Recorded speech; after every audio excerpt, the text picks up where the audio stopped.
Hi everyone, I'm Steph from Women in Sneakers and we've teamed up with Size to bring you Shopfloor Stories. With sneaker culture becoming ever more digitised and social media taking over, we wanted to take it back to where culture and community started, and that's the shop floor. I'll be visiting various Size stores across the UK and chatting with women that are on the front line. And the third and final stop is Size Manchester. Let's go.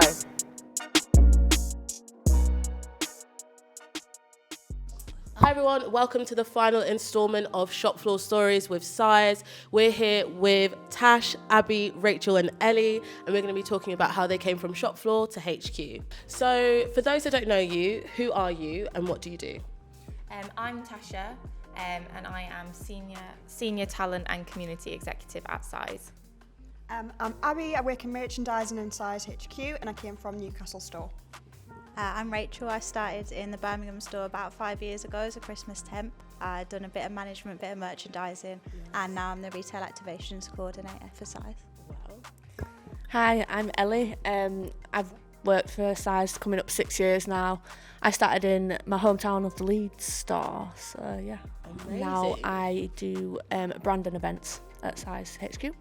Awesome. So I think like you've all come from the shop floor, and I think this is kind of like an important narrative for people to kind of understand that you can start from the shop floor and you can work your way up to HQ. I think it'd be really interesting to kind of like hear your stories and your journeys kind of like as individuals.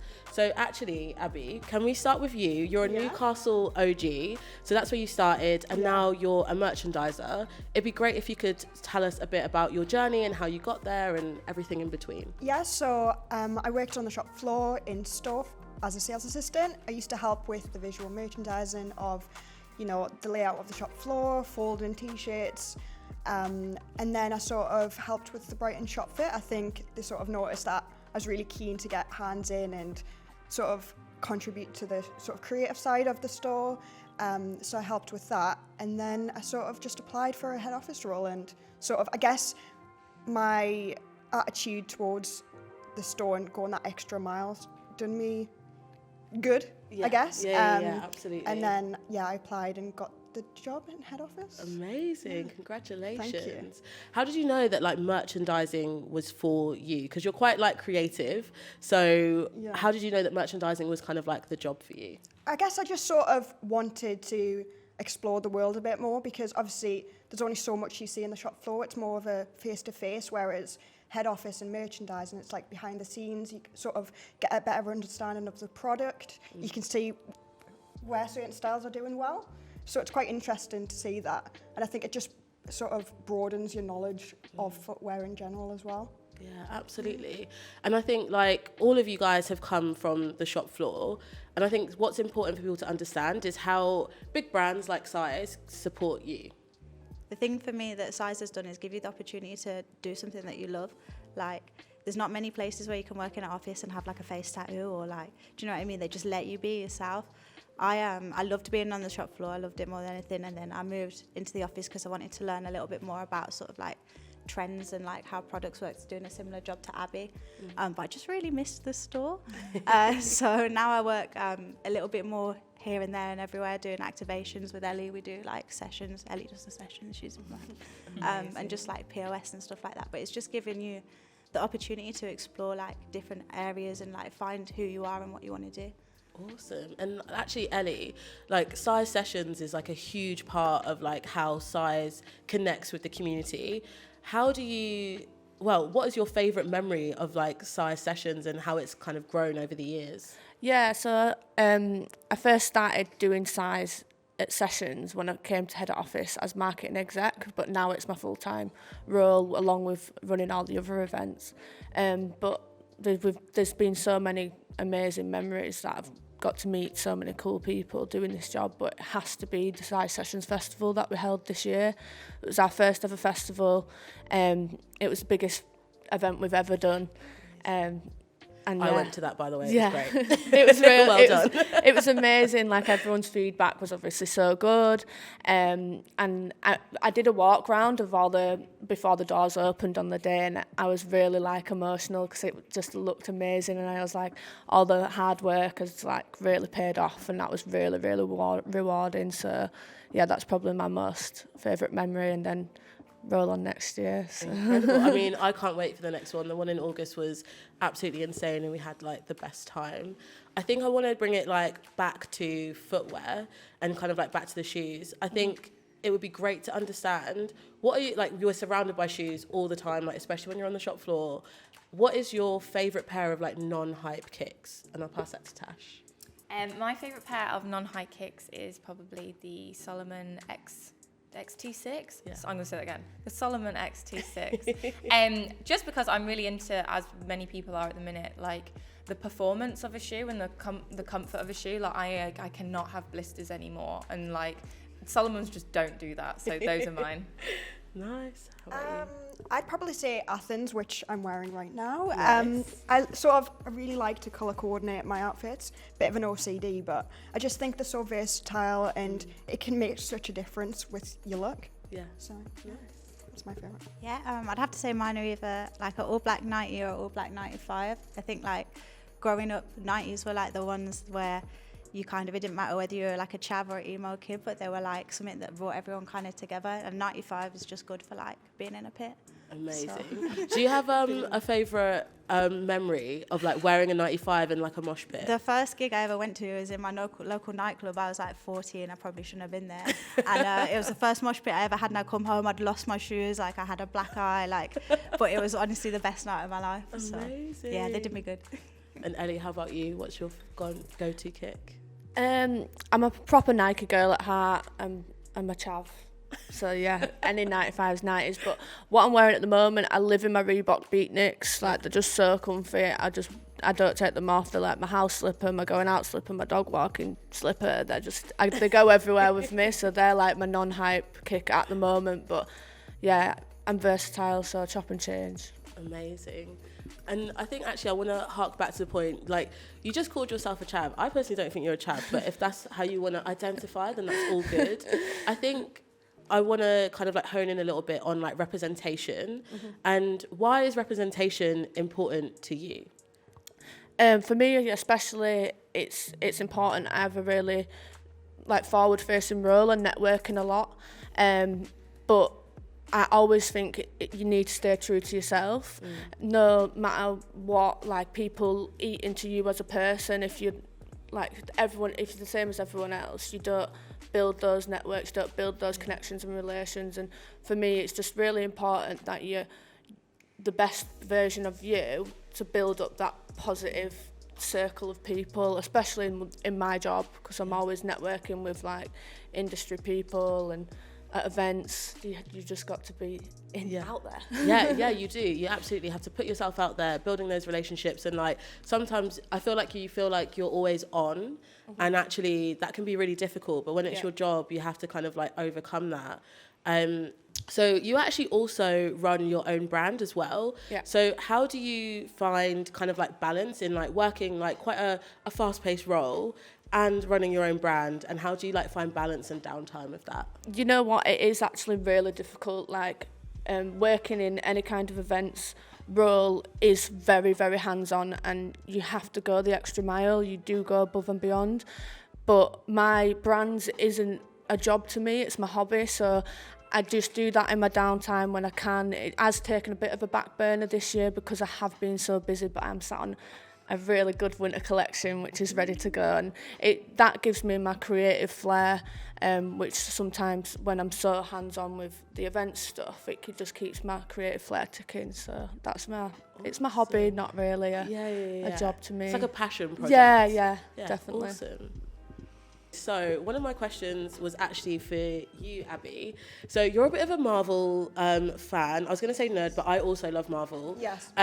So my question for you is, if you could take like any shoe or silhouette and Marvel character, how would you turn that character into a shoe? Like what materials would you use? What kind of like colorways, etc.? It's quite a hard one because I love all of it, but there's already been a Spider-Man Jordan, so I'll leave Spider-Man. But sort of Moon Knight, which was a recent Marvel Disney Plus series.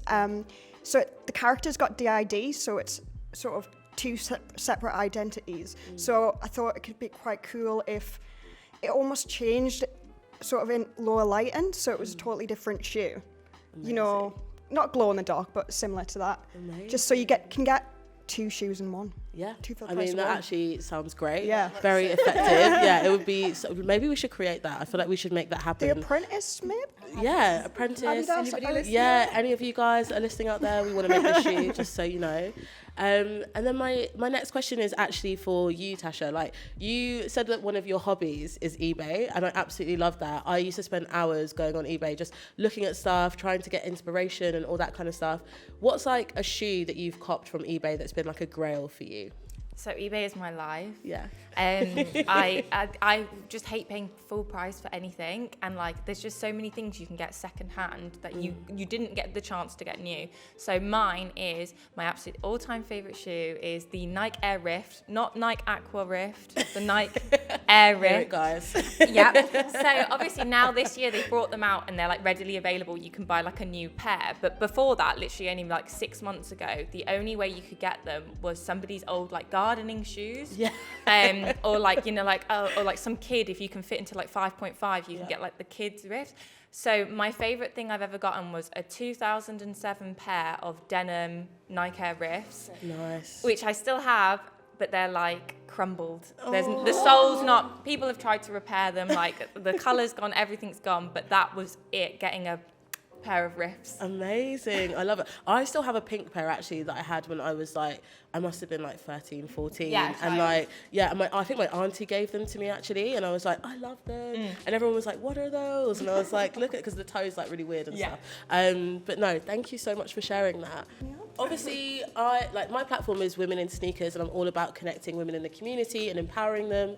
What does female empowerment look like to you? Anyone can go. Female empowerment to me, I come from a family of 5 girls. I've got 4 sisters. So it's all strong females in my family, and it's all about supporting each other, encouraging each other. Don't get me wrong, if you asked me this question maybe 10 years ago, I was probably a bit more like inside myself, a bit jealous.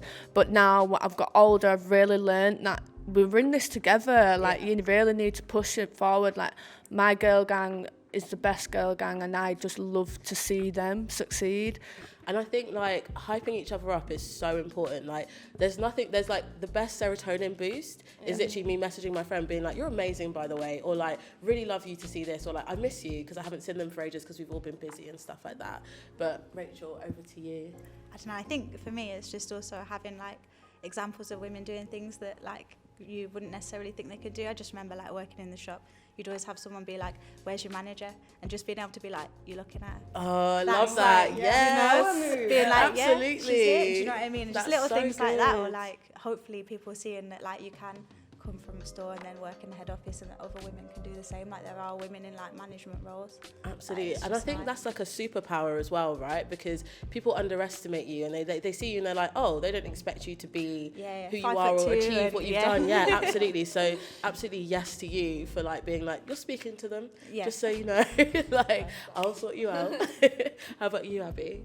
I think similar to what Rachel was saying, like seeing women in management positions is so empowering. Like even women in head office that are in these management roles and they've got children. Yeah. Like you've got a full-time job at home and then you're still having a full-time job in the real world as well. Like being able to juggle both of those things is just amazing. Yeah. And similar as well, just hyping people up. Like even if you're just out in public and you get a compliment from a random girl, like you feel so good about yourself. When it's from a girl. Yeah, when it's from a girl. It's so good. Like it hits differently. So much better when it's than a boy. Like when it's a boy, you're like, oh, and then when it's a girl, you're like, oh my God, you're my new best friend. Yeah, and it's like, I must look good. I've got a compliment from a girl, like, I must look good. Absolutely. And like in the bathrooms when you're on a night out or like in a restaurant and someone compliments your outfit, I think it's just so important to lift each other up. Yeah, I've made so many friends that way, like just on nights out or events and things like that, just like chatting to them and just like literally complimenting their shoes, complimenting their outfit, all that kind of stuff, and then you just connect on that. And I think there's nothing quite like that connection when you can speak to women on just kind of like a face-to-face level, and there's no kind of like misconception or prerequisite for like who they are and what they do and stuff. Just being unapologetically yourself. Yeah, 100%. On that, slightly off topic, but like footwear is a really good way to like connect with other girls. Like it's such an easy thing to like be like, oh, like maybe you have the same pair of shoes as them, or like something like that, and then you can be like, oh, like I really like your shoes, and then from there you already feel like an instant connection. It's something 100%. as simple as that. But no, female empowerment to me looks like basically, I think what everybody's been saying is like seeing themselves in other people, in positions of power, on TV, on social media, even someone who looks like you, or, you know, just another girl. You just want to see them because we all want to belong somewhere, don't we? Absolutely. So if you see someone like you doing it, it obviously gives you the confidence to think, well, I can do that too. Yeah, amazing. Okay, I'm here for the girl power energy right now. So, Tash, you kind of went from shop floor. It was actually this store, right? This very store. store. So, yeah, you started in this very store, and you were obviously studying fashion, and you went on to do Graduate Fashion Week, and you actually managed to connect through size via that on a different kind of scale. Can you tell us a bit about your journey to going from kind of like the shop floor to like graduating into being where you are now? Firstly, very well remembered, Steph, because we have had an interview before. Yes, we have. So you've remembered everything. Yep, so I was studying fashion promotion at Manchester Met. And then I did a zine, like a small publication about women of colour and styling, and it got chosen to show at Graduate Fashion Week, which is one of the most, you know, exciting things that's happened to me, especially when I was a student. And then Size has a big thing every year. We sponsor awards at Graduate Fashion Week, and they have our own Size syllabus. So I went there and I managed to meet the team. Through there, they told me about they've got some like graduates or like apprenticeship stuff. So I managed to get involved with the team through that, and of course it helped that I worked in store. I knew the customer, I knew the products. So thankfully they saw that as really valuable, which of course it is. And I got a job at head office. So I swapped around a bit, doing a few different roles, and then I eventually ended up on the talent and community team. Amazing. With Our Lady Lydia. Aww. Yeah. And so from there I've just gone on to do what I do now. Amazing. And like, yeah, because you connect like a bit like kind of like Ellie and Rachel as well. You connect with so many different people, and looking after a community for a brand is like no mean feat. There's so many kind of like different aspects and elements that kind of go into that. I think it'd be really cool if you could just tell everybody a bit more about Size syllabus, because I think it's a really interesting opportunity for graduates to kind of like know about and understand and see kind of like the opportunities that Size offers. So Size syllabus is basically, we partner up with universities and we offer different live briefs set by brands. So, you know, it can be through all brands. It can be Vans, Reebok, Nike, you name it.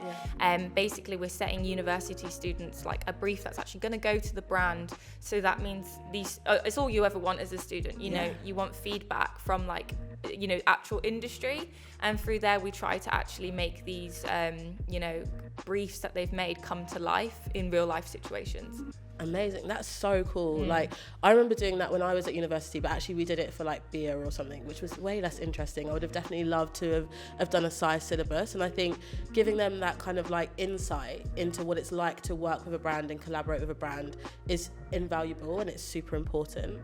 Given Size syllabus kind of like exists to give like the next generation an opportunity to get into the footwear and sneaker scene, in your guys' opinion, what is the future of footwear?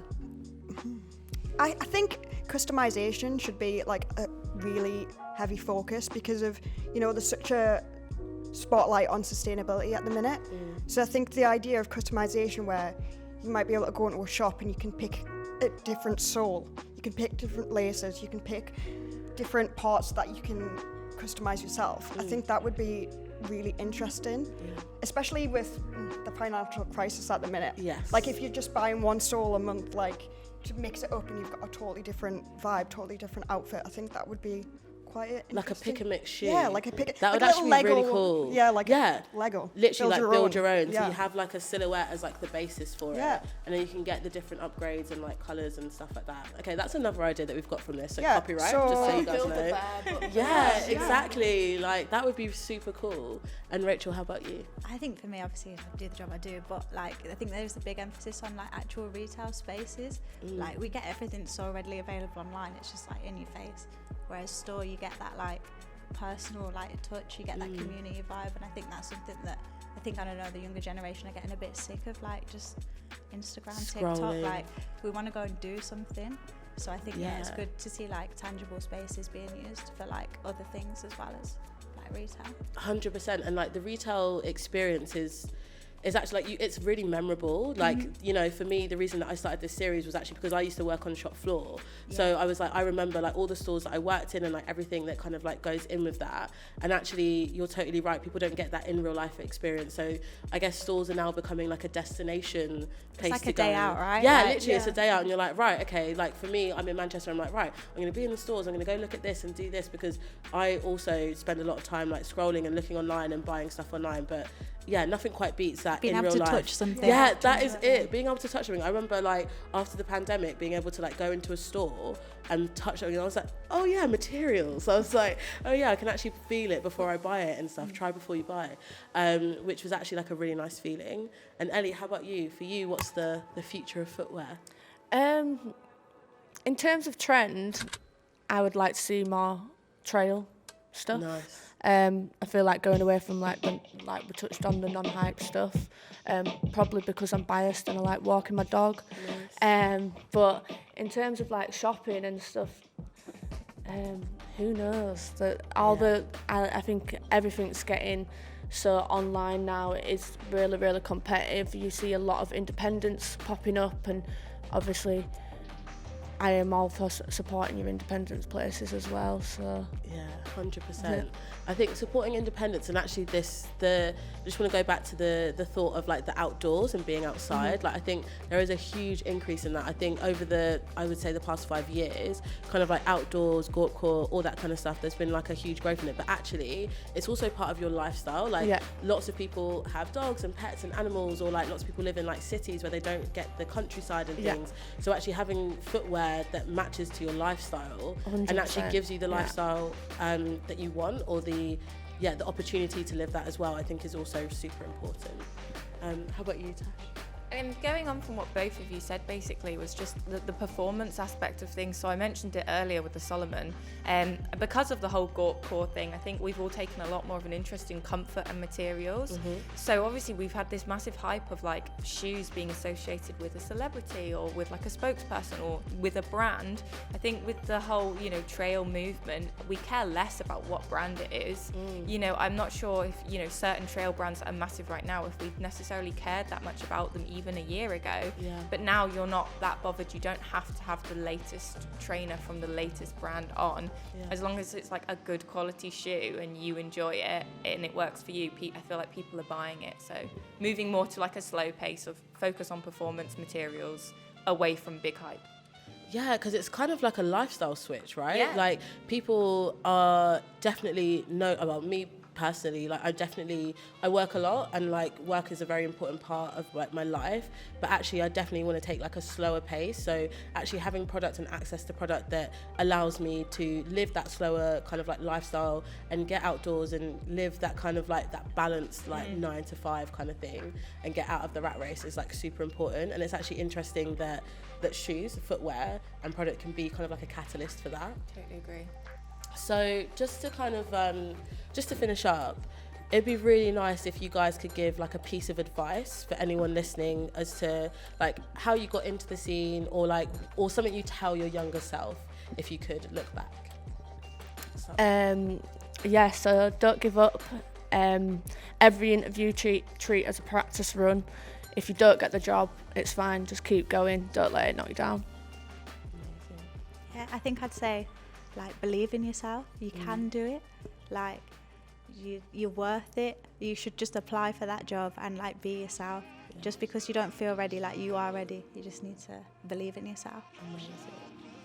How about you? I guess similar to these guys, it's just like the self-affirmation. Like, you're always so hard on yourself, but if you could look at yourself in the future, you've achieved everything that you wanted. Like, your own goals, I guess. Yeah. Like, don't be afraid of who you are, I guess, because a lot of people try to be somebody else, and you're never going to get anywhere trying to be somebody else. You're always going to be trying to impress somebody, but just be true to yourself and, you know, work hard. Yeah.